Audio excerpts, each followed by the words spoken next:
Ladies and gentlemen, welcome to another episode of Two Shot Tuesday. We are extremely lucky and honored to have once again the movie guy Rob Peets in studio to discuss Tron Aries, a movie, Rob, you and I saw at the time of this recording not long ago, and we both have ideas and opinions on this thing. Jay, this is one you didn't see, but I expect that you'll be chiming in with some other knowledge, maybe from the comic world. We don't know. I don't want to spoil anything. Let's have our No. first shot, and then let's get into Tron Aries in theaters as we speak. Mike, how would you like me to kick this off? I'm doing a Why not? non-alcoholic show tonight. So Interesting. in spirit of Tron, though, I've got some Kool-Aid squeezy in one of these containers here. So Kool-Aid squeezy for me. Over to you, Barry. Okay, well, I'm definitely enjoying a little bit of alcohol tonight. It is the 12-year Bushmills. It's a favorite. And Robert, what have you got? What concoction? I think Are I'm you- having the same thing I had last time, which Uh-huh. is the ginger ale flavored water, Nice. which is Okay. quite tasty. So I got to try it. All right. yeah, it's good. I'm the only one boozing. Cheers. Chin. Okay. Ooh. Before we get started, can I just say this? Because I think it's well worth mentioning. You know, you were on 2 weeks ago, Rob, to talk about One Battle After Another, our most viewed episode in history. I'm just going to say Great. already. So people are excited Nice. to hear you and Barry talk about movies on the YouTube channel and in our regular podcasting platform. So we rushed you back here is basically what's happening. Excellent. So before Yes, your rates yes, started yes. going up. Right. Yeah. I don't have a lot of experience with Tron. I saw the original Tron. I have no memory of it. I saw the second Tron. I have very little memory of it. It's this movie that doesn't stick with me. So I'm Well, going to I need... don't. Let me just pop Yeah. right in straight away and say, I think that's the case for most people. Really? Tron in general is an interesting concept, and I'm talking about the original movie, the follow up movie from 2010 or whatever it was. It's an interesting concept, but it's never quite been executed all that well. The story itself has always been a little wishy-washy, convoluted, not that great. So let's just say that this movie continues that sort of exercise in somewhat dull storytelling. But all the movies have in common, the one thing they have in common is that they all look great. Mhm. They all have a pretty interesting soundtrack. And that's where this movie kind of is equal to the other movies. So Okay. And they all have our- Jeff Bridges in one form or another. True. yeah, Yeah. Now, ham-fisted in this case, but yeah. yeah, our the first red flag might be our lead is, what's his name? Jared Leto. Jared Leto. Leto. I gotta think, and this occurred to me, and you can tell me what you thought. But when you get down on the list to go, the lead of our movie is going to be Jared Leto. That's usually the first sign of trouble. Not that he's a terrible actor, but just that his movies tend to go nowhere. I'm thinking of Morbius. I'm thinking of just about every Jared. He wasn't the well-received Joker in the Suicide Squad. Like, he sort of peaked at Fight Club.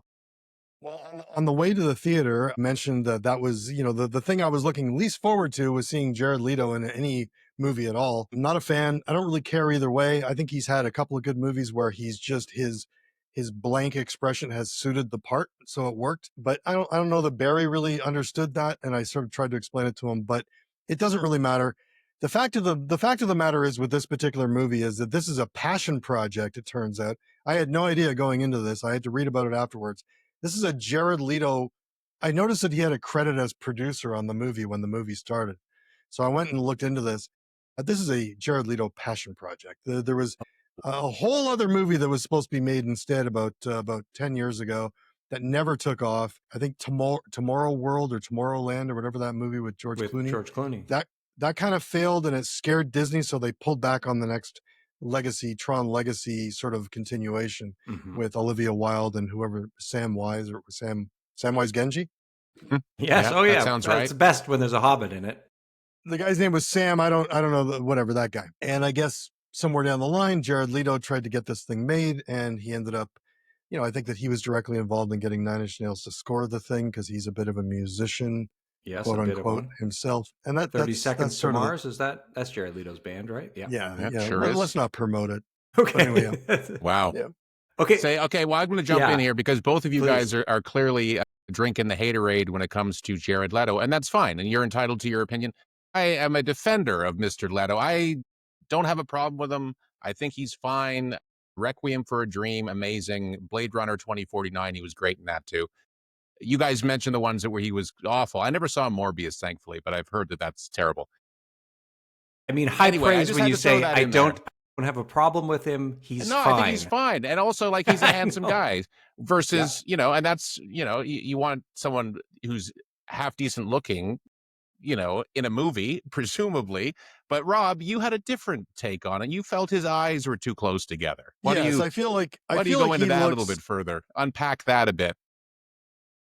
I just think he's got bizarre eyes, and I think that he's a strange looking cat. I know that he's Wow. probably considered somewhat attractive in modeling circles, Yeah. but He's I like a think a cologne lot of model level I of think a lot of models good look looking. weird sometimes, and Okay. I think he's one of them.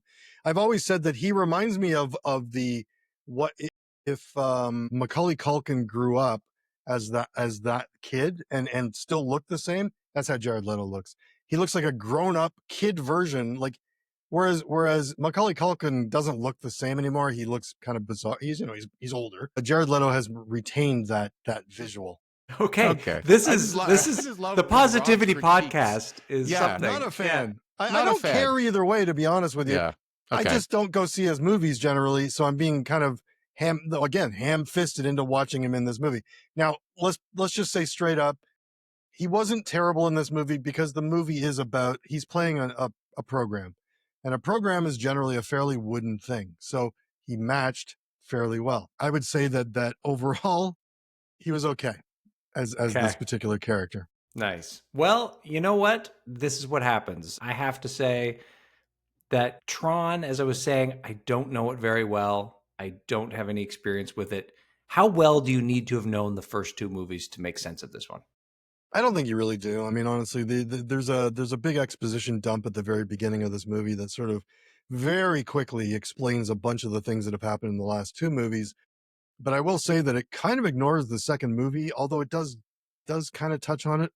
But it overall kind of ignores the second movie, which is weird because the second movie actually was a continuation of the first story. This is kind of like a semi reboot continuation. It's odd. I don't really understand it. Why they didn't just continue the second movie? There was a good plot line set up, so basically they remade the second movie. Now Barry, who's been with us the whole time, except that we're a video podcast, and people may have noticed you sidle away, Barry. So let's pause before we go into our second shot, and why don't you let all of our audience know exactly what's been happening? Were you going to sign up for the Jared Leto fan club while we were gone? Yeah, I think that's got to be it. I did that, but I also at the same time took out some delicious jerk chicken from the oven that is dinner tonight. Excellent. You can't let that stuff sitting around or, be in the oven too long. It's going to dry out, Jay. Yeah, it's a podcast that you can enjoy on your break, but not the podcast you can make jerk chicken to. Because that is a good point.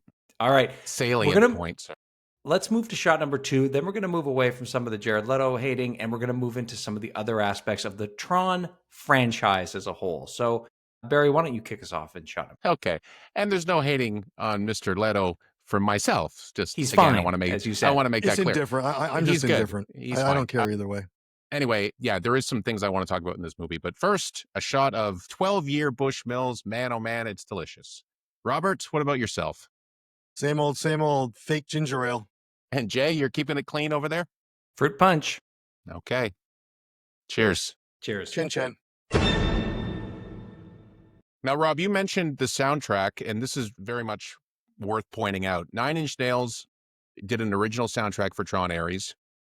It was so good, the soundtrack, it's almost like a character in the movie. Like, truly, it helps to drive the action forward, even when there's long-ish sequences of just kind of racing through the grid. This music is building, it's helping moving the story along. I thought it was fantastic. That was definitely a highlight for me. I don't know how you felt, Rob. Yeah, same. It kept the movie consistently upbeat and had some really cool, sort of interesting sound effects. So it's Nine Inch Nails with Atticus Ross, I believe. So they've done a bunch of soundtracks together over the years, and David Fincher stuff and things like that. So it was, it was an interesting mix of, electronica. It's all electronica, but it does call back to the old days as well. The original soundtrack was done by Wendy Carlos, who was responsible for a couple of Kubrick soundtracks, which were the Clockwork Orange soundtrack and the Shining soundtrack. She was a pioneer in electronics back in the late 60s into the 70s and 80s.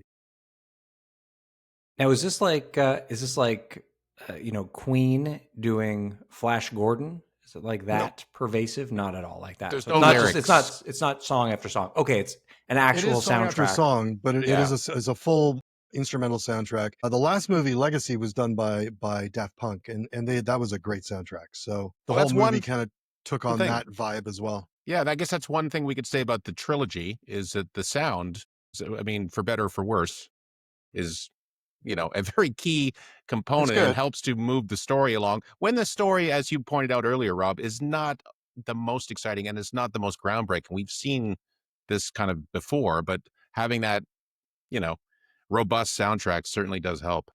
Let's just say the story is like a combination of Jurassic Park 2, the one where all the dinosaurs go into the city, meets like a kaiju movie, meets Terminator 2 or Terminator 3. You combine those two movies, you got this movie.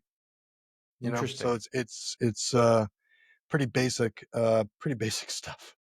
But it looks fantastic in IMAX too. We should say to our audience, if anyone is considering going to see it in the theater, see it in IMAX because it The is sequences were great. amazing. It was a beautifully put together film at times. There were some really cool action set pieces. There was a great I think my favorite part was kind of the middle section of the movie. The first section kind of was a little, I wouldn't say slow, but it was a little, there's really not much character development in this movie either. So you're kind of just, it's the way modern movies are made. They throw you in, they show you who these people are. They give them, I don't know, like a minute long scene where they kind of establish their reasoning for being who they are and what they want to be. Yeah. And then they kind of move forward and that just happens. Right. So Right. in this case, Jared Leto is this kind of antagonist initially, that sort of very quickly turns into a protagonist and kind Nice. of Heart of Gold. it becomes right away. I could tell right away that he was not going to remain Gold. Yeah. kind of a bad guy. Yeah. How could he? He is the Terminator in this movie for the most part, Right. but the good Got it. Terminator. The good Terminator. And he has a bit of a sense of humor in this movie as well.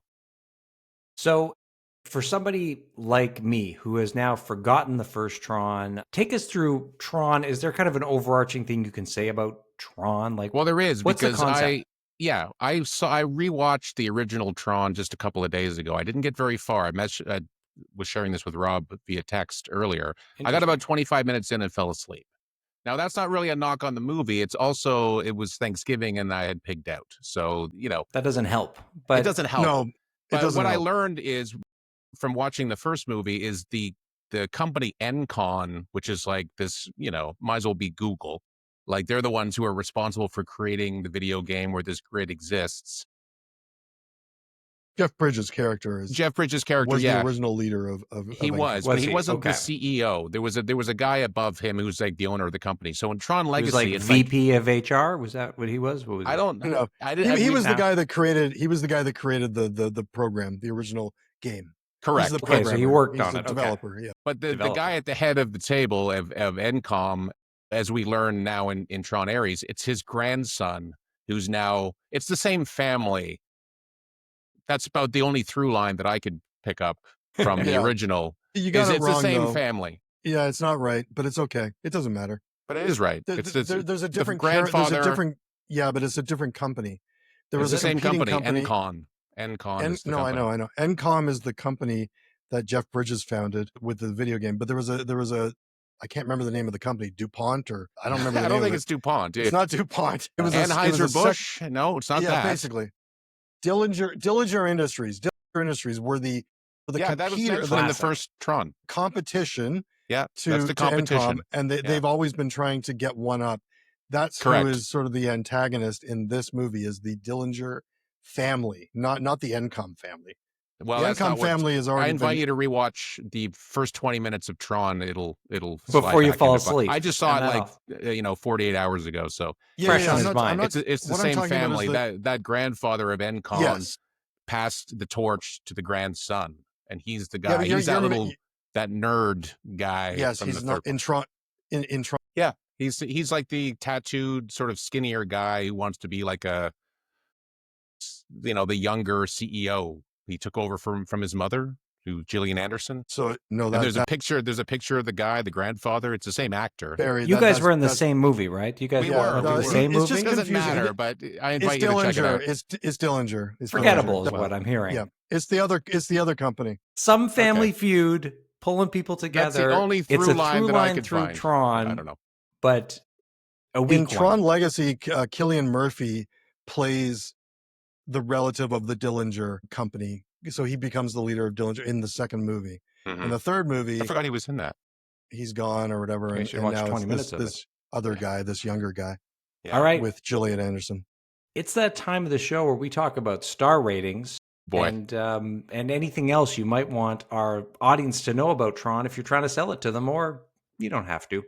Barry, we're going to start with you because you did watch 20 minutes of the original and then went right into Tron, or you watched Clearly, the original after Tron. I don't know what order you watched them in. But well, because yeah. I hadn't really seen the original in its entirety. And when I mentioned this on my walk home with Rob, he's like, "You haven't seen the first Tron?" I go, "No, not in a complete piece." Right. And that still hasn't happened still because, haven't like I said, happened. Okay. I only got 20 minutes in. You'll How's get there Aries? eventually? I'll get there.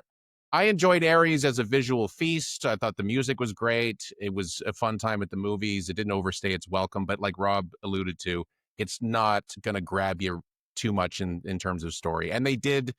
I was happy to see Jeff Bridges, but like also Rob mentioned, they kind of shoehorn him in there. It doesn't make sense that he would be aging. If it's like his image on the grid, why wouldn't they just have him look like he did in the 80s? But they don't do that. So I don't know.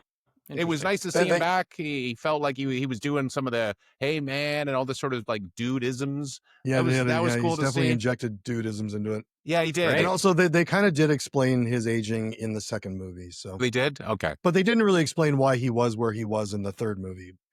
Yeah. I did like the fact, there's one very spoiler. confusing. I think we can share one spoiler, Rob. Jared Leto's character does go to the original grid. So you get to see that which I thought was kind of cool. Nice. Yeah, it was interesting. Okay. What's your rating? Let's get a rating on it. I'm going to go ahead and give it a solid 3 out of 5. A 3.5 for the soundtrack, though, because Nine Inch Nails, they really, delivered with this one. So I'm going to say 3.5 because it gets an extra bump for the music. Music was fantastic. We'll give it to you. Okay, Rob, how about you? Oddly, I'm going to agree. It's about a 3.5, somewhere in there. It's not an offensive movie by any means. It was fun to watch. Some great action sequences. The music was great overall. And Jared Leto didn't really let me down or anything. He was fine. Once you got past the eyes being too close together, you were able to, Yeah. Fine radiates through from both of you gentlemen for Jared Leto. So let's leave it at that. The whole thing was passable. Yeah, And, Jared gets the fun win. to watch. Jared gets the win on that one. Great. So a 3.5. Guys, this is our penultimate episode of our 5th season, our second to last episode. Barry and I will be back next week with a review of the Whiskey Global show that we're attending. And Rob, I know we're going to have you back shortly into season 6 for whatever movie antics you two have got cooked up. We can't wait to hear that. Maybe for The Bride. There's a movie called Bride coming up that looks pretty cool with Bride. Yeah, it's about the Bride of Frankenstein, but it's an update. And there's Frankenstein. Are they coming out around the same time? Frankenstein's on Netflix, I believe. That's maybe next month. Okay. All right. I thought it was a and Christian Bale. Christian Bale's in Bride, yeah. He plays Frankenstein. In Bride, but not in Monster, Frankenstein. yeah. It's kind of like it looks like a Bonnie and Clyde version of Frankenstein with The Bride. Nice. And well, Frankenstein. We'll see how close together his eyes are. Rob, thank you for joining us on this episode. Barry, always good to see you. You and too, to our listeners and viewers, we will see you next week on another exciting episode of Two Shot Tuesday at the movies. Amazing. See ya. Bye. Thank you for listening to Two Shot Tuesday. The show is produced by Barry and I and edited by me. If you have yet to rate and review the show on Apple Podcasts, please take a second to do so now. It helps us grow, and it helps new audiences to find the show. You can find us on Facebook and Instagram at Two Shot Tuesday, and on Twitter at Two Shot Tuesday Podcast. Stop by, give us a follow, leave us a comment, and share your favorite episodes. If you have a question you'd like featured on the show, you can send us a text at 647-486-4848. Thanks for listening. We'll see you next week.